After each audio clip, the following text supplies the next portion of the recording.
26 సంవత్సరాల నమ్మకం, లక్షలాది సంతోషకరమైన వివాహాలు. తెలుగు మ్యాట్రిమోనీని డౌన్లోడ్ చేయండి.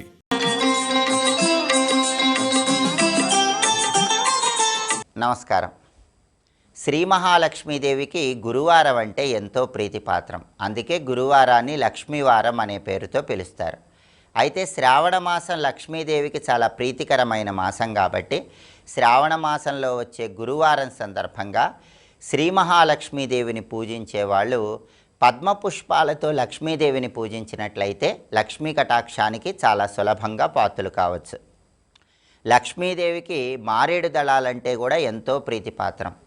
అలాగే శ్రావణ గురువారం సందర్భంగా లక్ష్మీ పూజ చేసేవాళ్ళు లక్ష్మీదేవి అనుగ్రహం వల్ల ఆర్థిక ఇబ్బందులు అధిగమించటానికి పద్మపురాణంలో చెప్పబడిన ఒక ప్రత్యేకమైన శ్లోకాన్ని చదువుకోవాలి. ఆ శ్లోకం ఏంటో ఇప్పుడు మనం చూద్దాం. శరణ్యే త్వాం ప్రసన్నోస్మి కమలే కమలాలయే త్రాహి త్రాహి మహాలక్ష్మి పరిత్రాణ పరాయణే. ఇది పద్మపురాణంలో చెప్పబడిన శ్లోకం.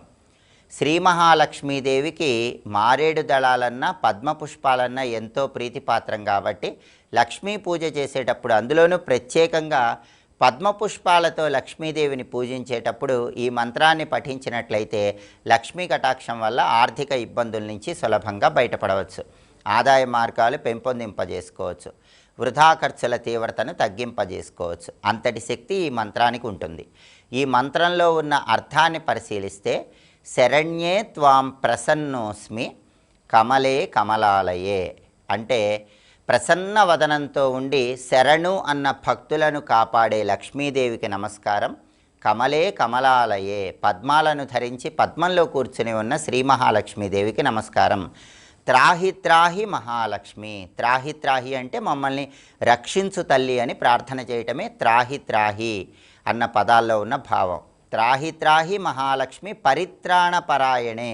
మమ్మల్ని పరిశుద్ధులను చెయ్యి, మాకున్న పాపాలన్నీ తొలగింపజేసి మమ్మల్ని కటాక్షించు, అనుగ్రహించు అని ప్రార్థించడమే పద్మపురాణంలో చెప్పబడిన ఈ శ్లోకంలో ఉన్న అంతరార్థం. కాబట్టి ఎవరైనా శ్రావణ మాసంలో వచ్చే గురువారం మీకు పద్మపుష్పాలు లభిస్తే పద్మపుష్పాలతో పూజ చేస్తూ లక్ష్మీదేవిని ఈ శ్లోకం చదువుకోండి. మీకు పద్మపుష్పాలు లభించకపోయినప్పటికీ పద్మపుష్పాలతో లక్ష్మీదేవిని పూజించిన అద్భుతమైన ఫలితం రావాలంటే పద్మపురాణంలో చెప్పిన ఈ శ్లోకాన్ని ఇంట్లో దీపారాధన చేశాక 21 సార్లు లేదా 11 సార్లు పఠించాలి. దీనివల్ల లక్ష్మీ కటాక్షం చాలా సులభంగా కలుగుతుంది. దీంతోపాటు శ్రావణ మాసంలో లక్ష్మీదేవి తన అనుగ్రహాన్ని సంపూర్ణంగా కలిగింపజేయాలంటే ప్రతిరోజు సాయంకాలం పూట ప్రదోష కాలంలో కనకధారా స్తోత్రాన్ని, శ్రీ సూక్తాన్ని పఠించటం లేదా శ్రవణం చేయటం చేయాలి. అలాగే దేవేంద్రుడు తన సంపద మొత్తం కోల్పోయినప్పుడు లక్ష్మీదేవిని ఒక ప్రత్యేకమైన స్తోత్రంతో ప్రార్థిస్తాడు. దాన్నే ఇంద్రకృత లక్ష్మీ స్తోత్రం అనే పేరుతో పిలుస్తారు.